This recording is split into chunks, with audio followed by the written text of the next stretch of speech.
Amperge Convida, com Heloísa Carpena. Há danos que se projetam no tempo, produzindo seus efeitos deletérios por anos. O tema do episódio de hoje é um exemplo disso, um exemplo dramático e bem conhecido de todos os brasileiros, a escravidão. Estimativas apontam que 5 milhões de escravizados foram trazidos para o Brasil, tráfico que continuou mesmo após a sua proibição em 1831. Vale lembrar que fomos o último país das Américas que aboliu a escravidão. O passado escravocrata, alguém já disse, é o racismo presente, racismo estrutural que permanece entre nós. E esse dano de natureza essencialmente coletiva será passível de reparação? Esse é o tema fascinante da minha conversa com o Dr. Júlio Araújo, que é procurador da República no Rio de Janeiro, procurador dos direitos do cidadão, mestre e doutorando pela UERJ. Boa tarde, Júlio. Muito obrigada por aceitar o nosso convite. Eu quero começar, antes da gente entrar propriamente no tema, falando um pouco da sua trajetória. Eu sei que você ocupou outros cargos públicos antes de chegar no MPF. Então eu quero saber o que te motivou a escolher essa carreira, né, e abraçar essa missão no Ministério Público. Claro. Primeiramente, prazer enorme estar aqui com vocês, falando de um tema que, então, para mim é muito caro, muito importante, falar do nosso trabalho, da nossa atuação no contexto de reflexão é muito gratificante. Bom, ser Ministério Público foi algo que realmente eu persegui. Quando eu estava me formando, eu ingressei no Ministério Público Federal como servidor, fui técnico administrativo, analista processual e logo me encantei pela instituição. Eu percebi que esse nosso papel ele tem algumas magias. É uma magia de incidir na realidade, de buscar sua transformação e de promover direitos. E sempre com a independência que é tão cara a nós, membros, e à instituição. Então eu fiquei encantado com a instituição e claro, continuei estudando, só que o caminho não foi tão assim linear, porque eu entrei no contexto da reforma do judiciário, na exigência dos 3 anos, então eu tive que esperar um pouquinho e ao mesmo tempo tive o prazer de conhecer outras carreiras. Então eu trabalhei na Advocacia Geral da União por 3 anos, fui procurador federal lá e depois ainda fui para a Magistratura Federal do Rio de Janeiro e isso me trouxe para cá. Eu sou natural de São Paulo e isso me trouxe para o Rio, mas realmente o mosquitinho era Ministério Público. Deixou a magistratura para ser procurador. Exatamente. É raro isso, hein? Mas assim, eu acredito que é porque eu conhecia muito bem ou razoavelmente bem a nossa instituição e essa capacidade, possibilidade que a gente tem de fazer uma ampla interlocução, que eu acho que um magistrado, um integrante do Poder Judiciário tem uma limitação fruto da sua inércia, né?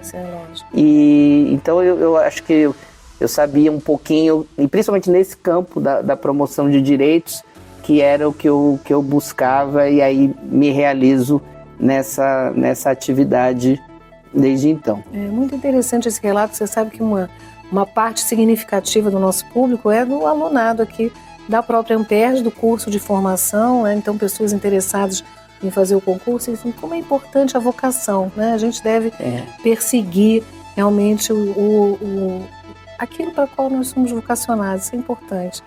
Então, você foi nessa linha assim, da promoção dos direitos e foi buscar, né, esse tema. Como é que isso chegou para você, essa história do passado autoritário, da reparação? Como é que isso surgiu? Eu acredito que tem vários pontos, mas assim, nessa atuação na promoção de direitos, né, eu comecei no Amazonas e trabalhei com a matéria indígena.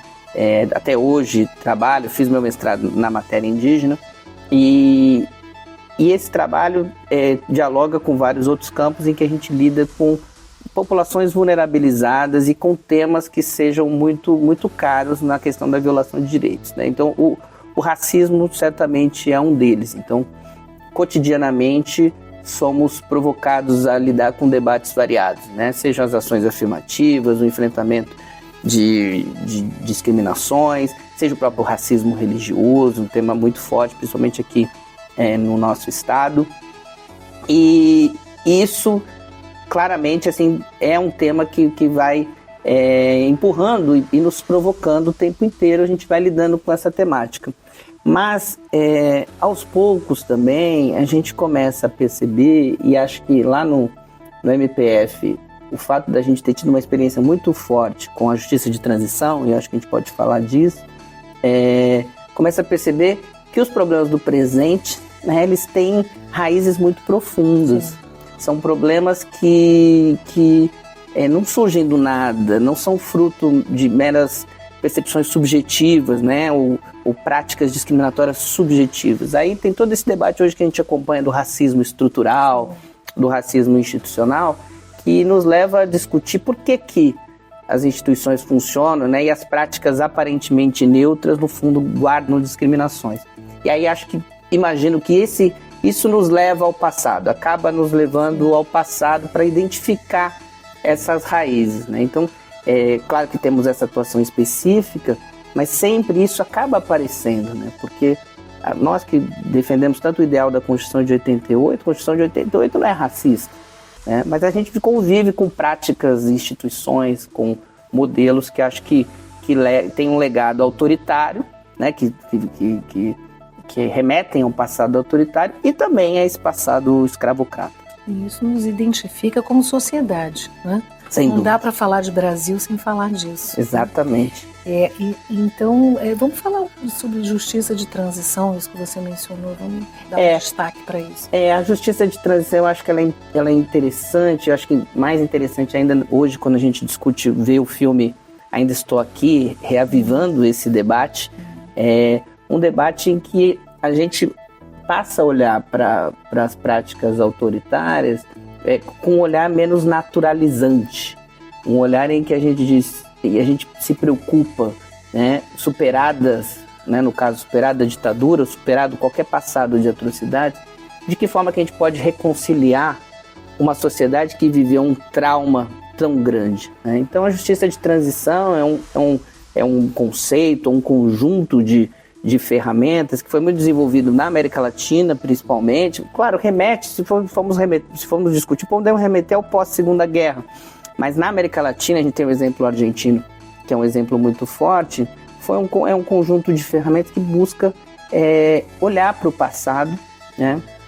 Mas olhar para o passado não apenas para responsabilizar pessoas, claro que tem esse debate também, mas para fazer valer a memória, a verdade, né? Medidas que olhem para o passado de uma maneira crítica e busquem mecanismos para superação e não repetição desse passado. Então, por exemplo, no caso da ditadura, isso é muito discutido quando a gente pensa em monumentos, quando pensa em lugares de memória, né, museus de direitos humanos, estátuas, quando a gente pensa em valorizar as histórias das vítimas, né, e aí as comissões da verdade, isso na África do Sul, pós-apartheid, né, muito, muito presente. Quando a gente pensa em trazer um contraponto a uma história oficial que vigorava num período autoritário, né?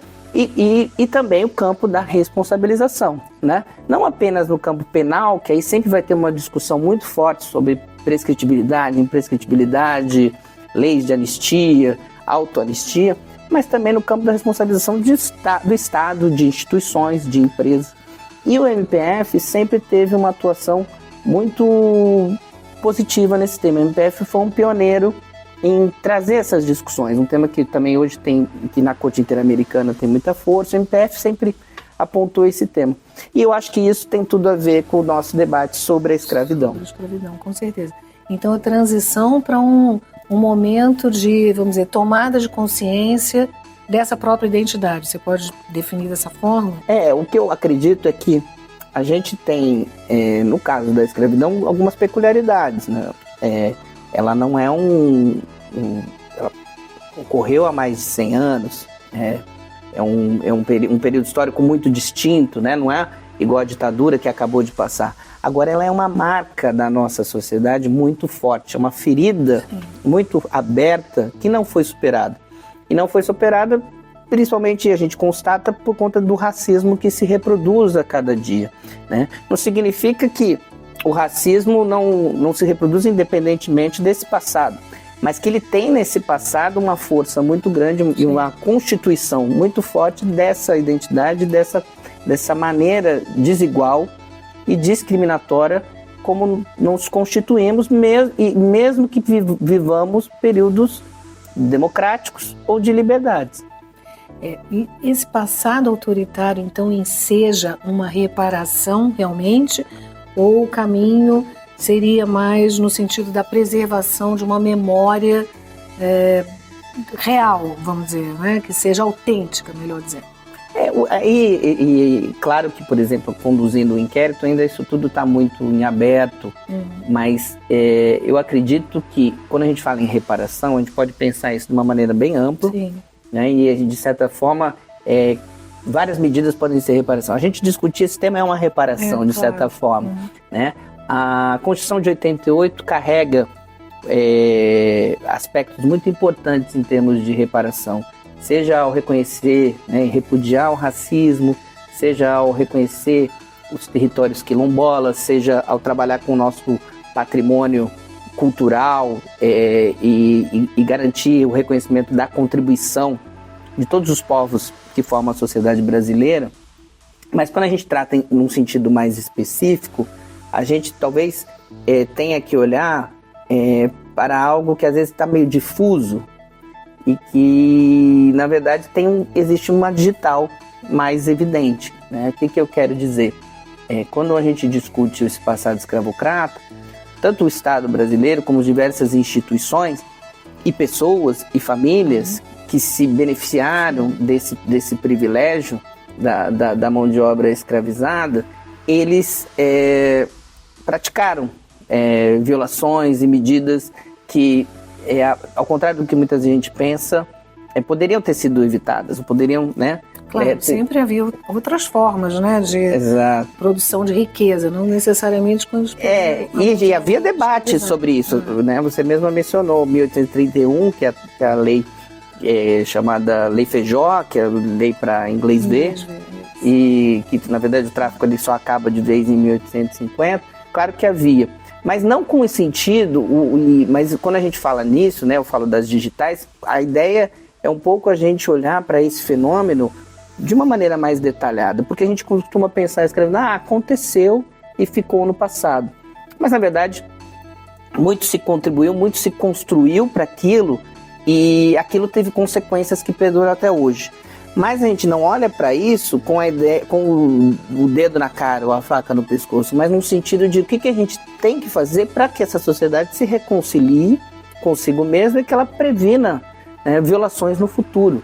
Que violações pode não ser a escravização de pessoas, mas pode ser extermínio de populações, práticas que até hoje, dentro dessa lógica racista, muitas vezes, atinge a população negra. Então, assim, é algo muito atual. E concreto. Concreto. Então, a gente, quando olha para isso, não está olhando dedo na cara de ninguém, até porque, do ponto de vista penal, já não é problema, porque as pessoas faleceram. E do ponto de vista das instituições, as instituições precisam entender o papel que cada uma delas teve em relação a isso, né? Então é um pouco por aí, claro que com muito mais distanciamento histórico, né? E com a necessidade de, e esse é o ponto em que estamos hoje, né? De instigar esse debate. Sim. Você mencionou um inquérito, né? No início da tua fala, um inquérito civil, que eu suponho que seja o do Banco do Brasil, né? Que está sendo investigada aí a origem do banco, financiadores. Conta para nós o que você descobriu e como. Certo. Esse caso do Banco do Brasil é um caso que tem motivado muitas dessas discussões, porque nós no Ministério Público, na Procuradoria Regional do Direito do Cidadão, recebemos uma representação de um grupo de 14 historiadores renomados, apontando esses vínculos do Banco do Brasil e dos seus fundadores, né, do banco, né, da formação do banco com traficantes de pessoas escravizadas, né? Reza a história que foi Dom João VI que fundou o banco, não é isso? E é só que precisavam subscrever as cotas, Sim. né? E aí, eu digo, a história oficial já está reduzindo isso, né, a um ato de o banco, ele o banco teve, exato, ele remonta a esse período, né, 1808, chegada da família real, e ele teve ao longo da história, ali no século XIX, 3 momentos de formação. E nesses 3, ele chegou a ser banco privado, teve a época do Barão de Mauá, tudo, mas o fato é, o Banco do Brasil hoje, ele trabalha com uma narrativa de que ele é uma instituição bicentenária, que fez 215 anos outro dia, em 2023. E, então, para nós, existe uma linearidade nessa história. Ao mesmo tempo, o que os historiadores trouxeram foi... olha só, esse banco teve uma participação muito ativa de traficantes de pessoas escravizadas, que eram pessoas que tinham muito dinheiro na época, nem sempre tinham prestígio e circulação social, mas tinham muito dinheiro. E eles apontam, né, participação em diretoria, certos personagens, né, que participaram de diretoria, que subscreveram, e baseado numa biografia robusta sobre isso. E com base nisso, eu e meus colegas, o Jaime Mitropoulos, a Aline Cacheta, nós instauramos um inquérito civil. Um inquérito civil para discutir esse tema. Porque a gente sabe que o inquérito civil, que é um procedimento que nós temos no Ministério Público extrajudicial, né, não é um processo judicial, ele é um procedimento em que a gente apura e ao mesmo tempo discute entre aquilo que eu estava dizendo a respeito do nosso papel. A gente tem uma possibilidade muito ampla de diálogo, não só com a sociedade, mas com a academia, com as instituições, para formar o nosso convencimento sobre o tema.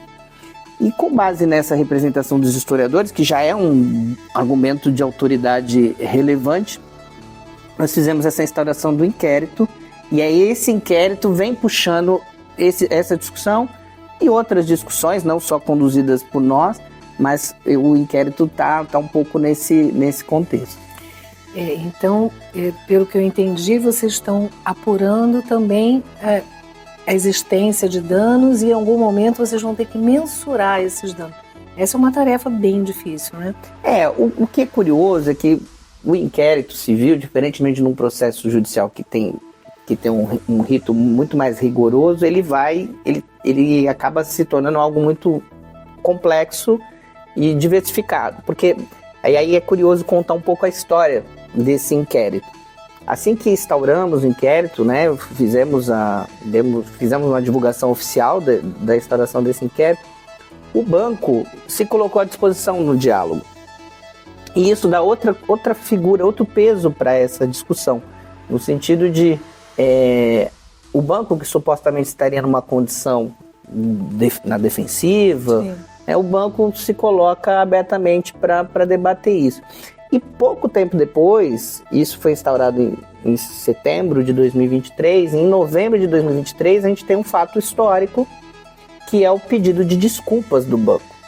É um pedido de desculpas em relação ao passado. Então a presidenta do banco, ela pede perdão por esse passado, ela ressalva um pouco essa história do banco, que tem idas e vindas na sua formação, mas fala, pedimos perdão. E isso dá um salto muito importante para a nossa discussão, porque a partir do momento em que o banco reconhece essa posição, claro que a gente precisa aprofundar o conhecimento sobre essa história, até porque como o banco interagia com muitas instituições e pessoas, quanto mais a gente entender e conhecer uma história que não seja uma história oficial do banco, né? Existe inclusive uma publicação muito interessante do Afonso Arino sobre a história do Banco do Brasil. Quanto mais a gente conhecer a fundo isso, melhor. Mas a partir do momento em que o banco pede desculpas, né, muda o patamar do debate. Sim, ou seja, isso já é uma forma de reparação, né? Sem dúvida. Tanto é que a gente estava falando de justiça de transição e em vários casos da Corte Interamericana, o reconhecimento, né, e um reconhecimento público de responsabilidade é uma forma, sem dúvida, de satisfação, de reparação nesses casos. Tem um alcance limitado, né, Júlio? Porque eu, por exemplo, não sabia. Eu sou atenta a essas questões. Eu não tomei conhecimento desse pedido. Pois é. Sou correntista do banco, inclusive. Pois é, verdade. Porque, exatamente, aí esse é um ponto também importante, porque o banco fez esse pedido numa audiência pública, fez um comunicado e teve notícia, alguma repercussão de imprensa. Mas ele poderia... existem formas e formas de se pedir desculpas. Ele poderia afirmar isso com todas as letras e dar um conhecimento mais amplo possível, né? Inclusive na sua relação com os seus clientes, relação com os seus acionistas, mas isso não teve esse alcance dessa maneira. Ele foi importante, só para fechar essa avaliação, no sentido da gente dar um salto na discussão de, olha, já não está em questão discutir se o banco contribuiu ou não com aquilo e tem, de certa forma, uma parcela razoável de responsabilidade. Mas sim, o que a gente vai fazer com esse reconhecimento? Claro. Mas, dialogando com o que você falou, de fato, existem formas e formas, e claro que poderia ser uma outra maneira de se pedir desculpas, né? Mas o fato é que, a partir do momento que o banco reconhece isso, a gente tem uma condição de discutir, tudo bem, o que a gente faz com isso? Até que era uma brincadeira em redes sociais, alguém vai dizer assim, desculpas, da minha parte eu quero em Pix, né? As pessoas que já confundem muito a dinâmica da reparação necessariamente com o dinheiro. Sim, isso é importante a gente pontuar, né? Porque é uma reparação ideal em qualquer circunstância, e será isso, porque nós estamos falando de um dano coletivo, né, transindividual, o famoso dano difuso, né, atinge o interesse difuso, e a reparação vai ter essa natureza também. Então isso significa que as pessoas não vão receber, não é? As pessoas que potencialmente sofreram as consequências dessas escolhas. O que eu posso dizer que eu acho que é interessante para esse debate? Primeiro, quando me deparei com essa provocação dos historiadores, eu fui me situar, né? Porque aqui até a gente falou aqui um pouco sobre isso, mas esse é um tema que vem sendo debatido no mundo inteiro. Na Inglaterra, por exemplo, é um debate muito forte, a responsabilidade de bancos no financiamento da escravidão, e temos um caso muito emblemático do jornal, o Guardian, né? O The Guardian, em que eles reconheceram que os fundadores tinham uma participação grande na escravização de pessoas, em fazendas e tal, e fizeram eles próprios um programa de reparação, né? Que inclusive, nós estamos aqui no podcast, eles têm inclusive um podcast para discutir essa questão de reparação, mas não só isso, né? Destinaram recursos para discussão de reparação. É comum haver muitas vezes famílias também que reconhecem o seu vínculo na Inglaterra e tal, e vínculos passados aí relacionados à região do Caribe, e também destinam recursos nesse sentido. Nos Estados Unidos também houve debates nas universidades, né, a participação das universidades em relação à escravização. Alguns estados constituíram comissões, a Califórnia, por exemplo, e também pensaram em programas de reparação. Então é um debate que está correndo no mundo. Os países africanos estão se organizando também para fazer essas demandas, né? Teve um estudo que foi feito, que se fosse reparar, por exemplo, o que foi feito no Brasil era em termos de recurso da ordem de trilhões, né? O que está em jogo. O fato a partir do momento que a gente tem esse reconhecimento, a gente tem um debate. Eu costumo dizer que são 3 debates. O primeiro é esse, aprofundar com o conhecimento sobre a história do banco, né? E sobre a história, qualquer história, né? Eu acho que quanto mais a gente tiver informação, pesquisa, e pesquisa demanda investimento. Sobre esse tema, melhor, porque o conhecimento e a capacidade de reavivar essas memórias é muito importante, né? A gente estava comentando aqui sobre a minha trajetória acadêmica, e quando a gente vai pesquisar, e no direito isso é muito comum, a gente tem muitas vezes as versões das histórias oficiais, né? E reavivar memórias é muito relevante. O outro ponto, pensando no caso do banco, é olhar a partir do momento que o banco reconhece, o que isso significa na sua constituição? Como é que ele se organiza? Como é que ele pensa o seu preenchimento de pessoal? Lógico que é um banco que tem concursos públicos, mas como é que funciona a definição dos suas chefias, dos seus cargos de assessoramento, a as suas definições, critérios de contratação, como é que isso se repercute em termos de compromisso do banco em suas práticas, de uma maneira que seja estrutural. E por fim, na linha dessas experiências no mundo todo, o que a gente pensa, o que a gente pode fazer sobre um programa de reparação por parte do banco em relação a isso. Claro que o objetivo não é colocar toda a culpa da escravidão no banco, que também isso seria algo desproporcional e exagerado, mas abrir esse debate, é o que a gente tem feito desde então. Na verdade, a gente não está falando de culpa, estamos falando de responsabilidade, né? Sem dúvida. Que é uma mudança, assim, que não é só semântica, né? Isso tem uma carga importante porque não se está discutindo se agiu bem ou mal, mas Perfeito. O fato em si já enseja, né, um dever de reparação. Então você tem uma ação civil pública ajuizada. Então, como é que isso se passa em relação ao banco não temos ação. Em relação a esse tema, o que nós temos é um inquérito. Sim, e aí mas eu digo, na eventualidade... sim.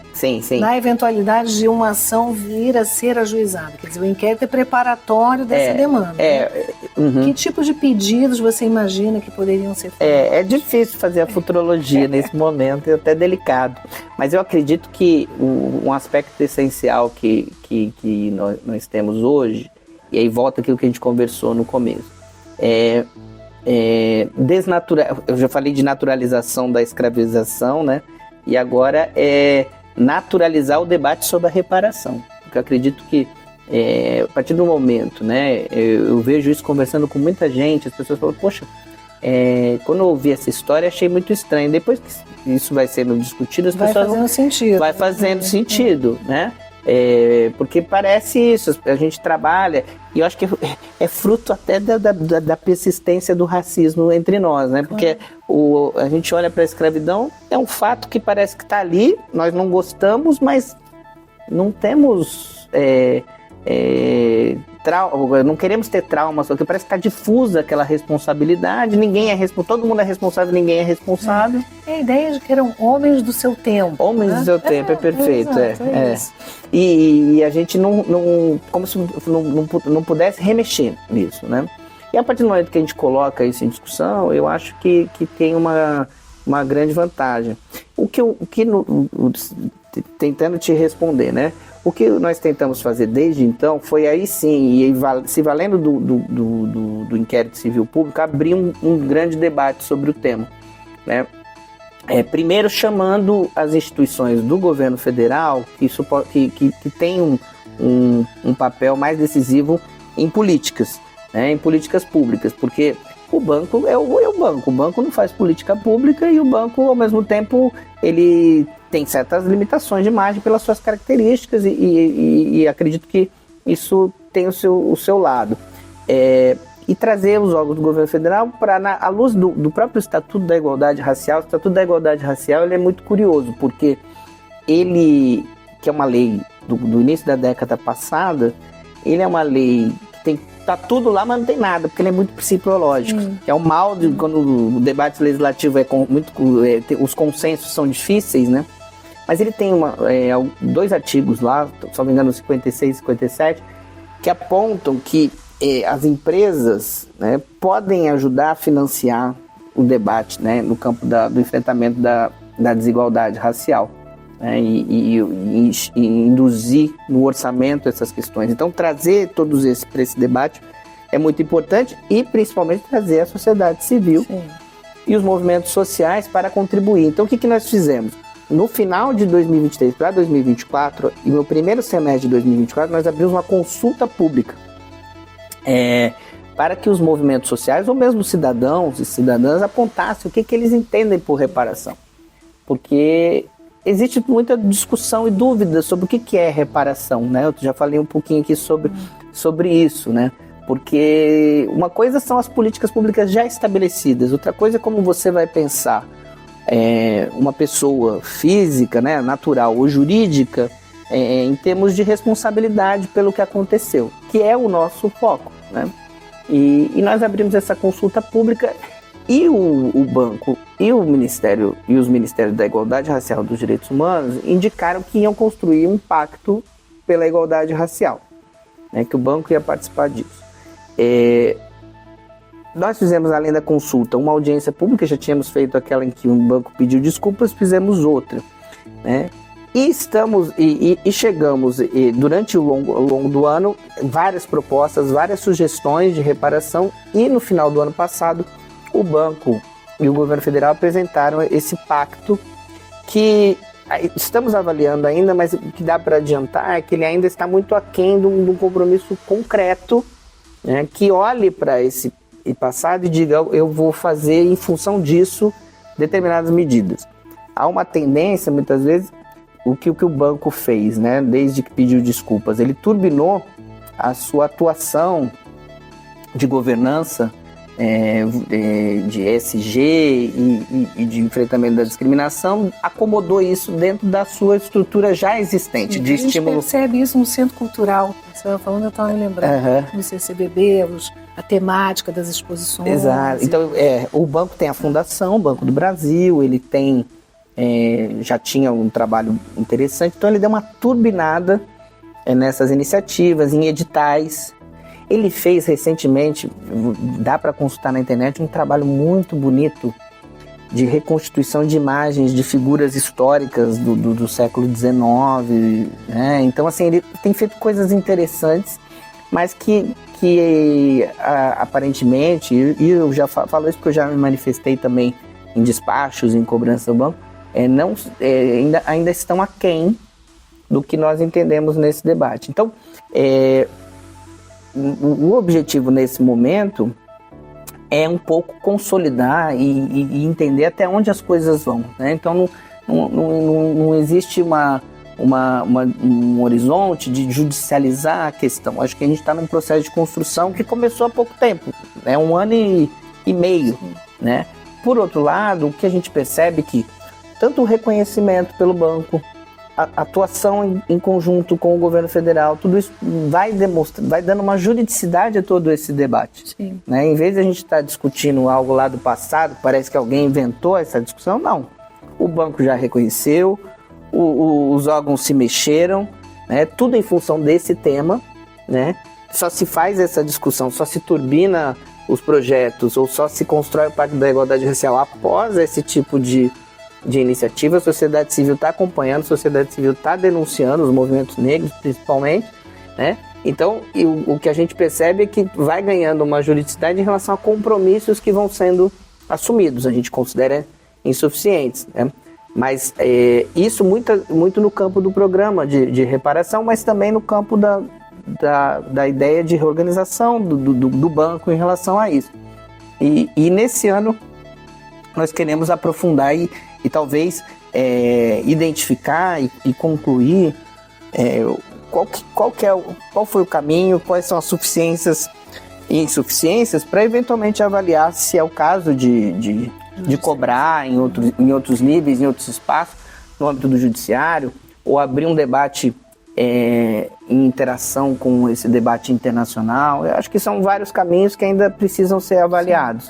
E no Brasil nós temos uma experiência pequena ainda, né, nessa temática da reparação coletiva, dos programas de indenização, e me vem à mente o caso da Renova, né, a Fundação Renova, que foi foi constituída depois do desastre de Mariana, né, através também de um compromisso, um TAC, que foi assumido pelas empresas, e eles destinaram recursos exatamente para essa reconstituição.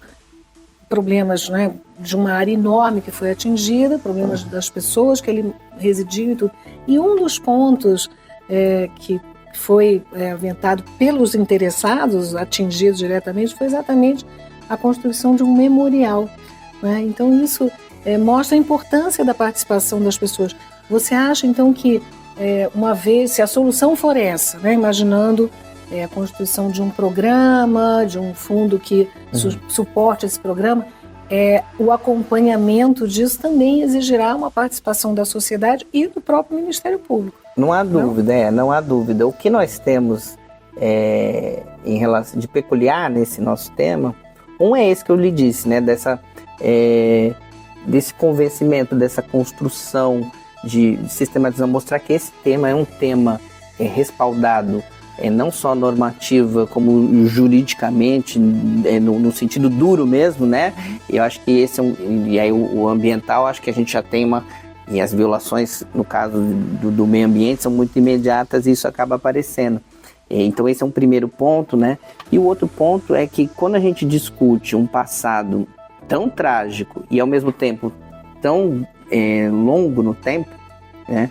É muito mais difícil da gente discutir o que é reparar. Já é muito difícil em Mariana, né, quando a gente pensa em quantificar, não só em termos monetários, mas em todos os sentidos, quantas medidas são necessárias, né? Imagina nesse debate nosso.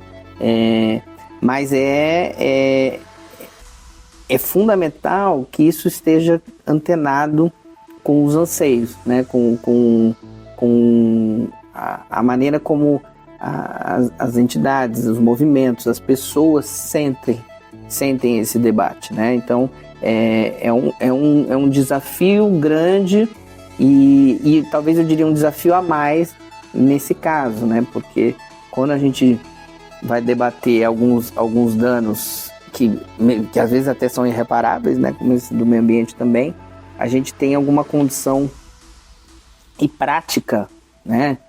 Histórico de atuação em que a gente consegue identificar melhor. Nesse caso é um desafio a mais, por isso que é muito importante consolidar essa discussão, né?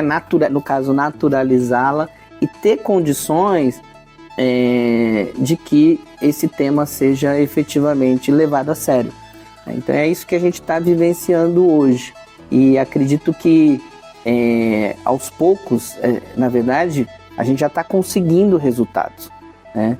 E sabendo do grande problema e dessa ferida histórica que é a escravidão, a gente vai estar sempre devendo. Isso é fato. Muito obrigada, Júlio, pela sua entrevista. Eu vou encerrar convidando os ouvintes a se inscreverem no canal do YouTube do programa, acompanharem. Toda terça-feira um novo episódio está disponível no site da Amperj, no site da Rádio Alquete Pinto e no Spotify. Amperj convida, com Heloísa Carpena.